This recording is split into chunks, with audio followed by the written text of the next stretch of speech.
एक स्टॉल भी लगाने को मिलेगा। मंगलराम चाट भंडार बाजार, वहाँ तो बड़े बड़े लोग आते हैं चाट खाने के लिए।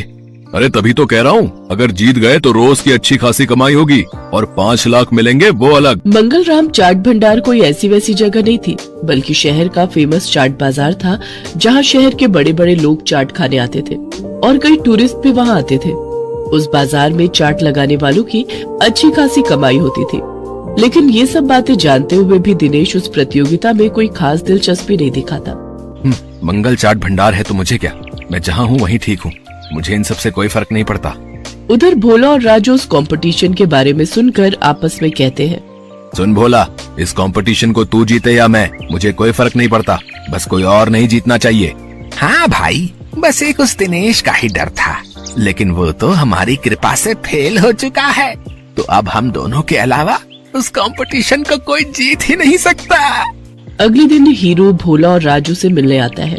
क्यों भाई, मान गए ना मुझे? आखिर मैंने शराब और जुए की लत लगाकर उस दिनेश के धंधे को चौपट कर ही दिया भैया है। तुम्हारे एक बार कहने से ही तुम्हारे दुश्मन को कैसे ढेर कर दिया मैंने। अगर वो ढेर नहीं होता तो हमारा धंधा आबाद कैसे होता भाई? उसकी पेप्सी पानी पूरी ने तो हम लोगों का धंधा ही चौपट कर दिया था भाई। तभी उनकी ये सारी बातें दिनेश सुन लेता है और अपने किए पर उसको बहुत पछतावा होता है। मैं भी कितना बेवकूफ था जो इन पाखंडियों के झांसे में फंस गया और बर्बाद हो गया, लेकिन अभी भी कुछ नहीं बिगड़ा है। मैं इन सबको मजा चखाऊंगा, मैं इस प्रतियोगिता में हिस्सा जरूर लूंगा। यही बात मन में ठाने दिनेश उस चाट प्रतियोगिता में हिस्सा लेता है और अपनी पेप्सी वाली पानीपुरी की रेसिपी से इस कॉन्टेस्ट को जीत लेता है, जिससे उसे 5 लाख का इनाम मिल जाता है। साथ ही मंगल चाट भंडार में स्टॉल लगाने के लिए जगह भी।